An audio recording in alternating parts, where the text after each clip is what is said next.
Air Canada flight attendants are officially on strike after failing to reach a deal with the airline. Negotiators with the Air Canada component of CUPE say they were unable to reach an 11th hour deal with the airline to avoid the strike. All Air Canada and Air Canada Rouge flights are being cancelled amid the work stoppage. Around 130,000 customers will be affected each day the strike continues. For more on the Air Canada situation and its impact, we are joined live by Gabor Lukacs, President of Air Passenger Rights. Gabor, good to speak with you again. Thanks for joining us. Good morning. Great to be with you again. Yeah, we've been talking to you a lot, but I mean, there's a lot of advice for a lot of people to know as this strike is ongoing. Now we're officially in a strike. What is your message to people who maybe have had flights canceled so far? Is it still don't just accept a refund from Air Canada?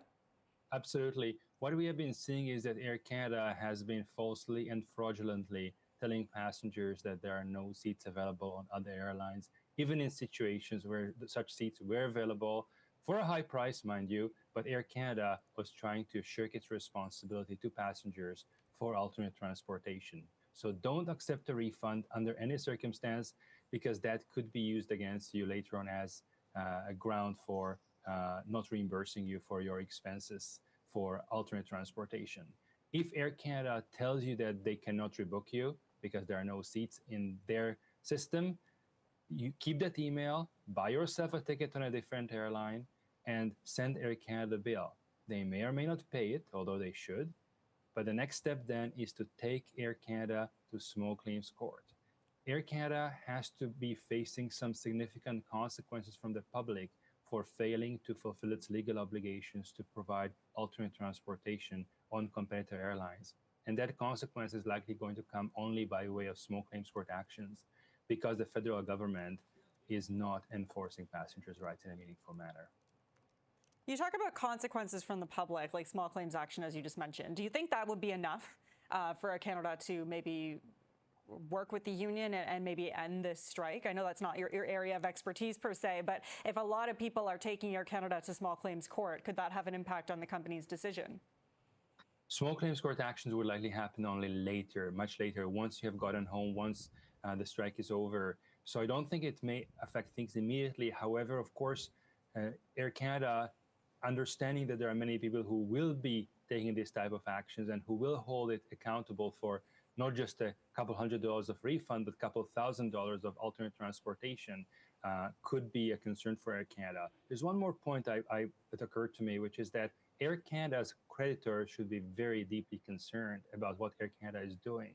Because in terms of any kind of a potential financial instability, bankruptcy or CCAA, if there are debts that relate to fraud or some kind of serious dishonest conduct, which is what we are seeing partly by Air Canada, it could affect their position as creditors. And some of debts of that sort can survive bankruptcy. So if I were Air Canada's creditor, I would be very quickly calling my lawyers to look into what Air Canada is doing, whether Air Canada is being completely transparent, because it could affect my position as a creditor to Air Canada. Interesting. Okay, let's get back to some advice for passengers in this time, because I know when we've been speaking with people over the last couple of days, a lot of people who maybe don't even have their flights canceled yet are worried about flights over the next couple of weeks. Maybe you booked a flight next week or the week after that, and maybe it hasn't been canceled yet, but you don't know whether you should be canceling it on your own and trying to find a different flight. Like, what would you advise people to do who potentially have a flight with Air Canada soon, but not quite just yet? The correct sequence of actions is first, wait until your flight is officially canceled. Don't jump the gun, because that may put you in a more vulnerable situation in terms of your rights to reimbursement, your rights to even get a refund if you so choose eventually.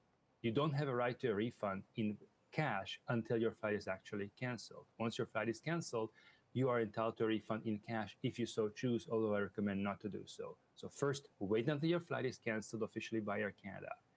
Then give Air Canada a chance to do the right thing and rebook you on one of its own or competitor airlines. Maybe I would give them 2-3 hours to do so.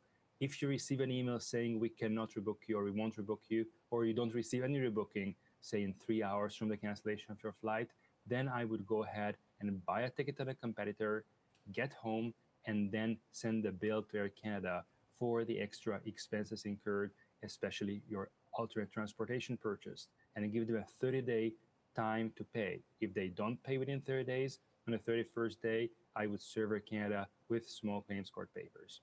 Just before I let you go, can we just go over one last thing, which is Air Canada rebooking people on different flights? Now, can you go over what the airline is supposed to do? It's supposed to be if they can rebook you on any flight that's coming first, regardless of whether it's an Air Canada or a different airline, they're supposed to do that, correct? That's right. So Air Canada is required to rebook you on a first available flight of their own or partner airlines departing within 48 hours. If that's not possible, on the next available flight, first available flight on any carrier, regardless of class of service. So if it means a competitor, let it be. And that is what Air Canada is refusing to do and trying to deceive people to believe that there are no seats on other airlines. We have found that in many cases there are seats on other airlines. It just takes some effort, maybe looking on Google Flights or even going to the other airline's website to find those seats. But those seats are available, and Air Canada is under legal obligation to book those seats, to buy those tickets to Canadian passengers. But Air Canada is fraudulently, deceptively not doing that, telling passengers falsely that there are no seats in other airlines, which in many cases is not true. So don't believe what Air Canada is telling you.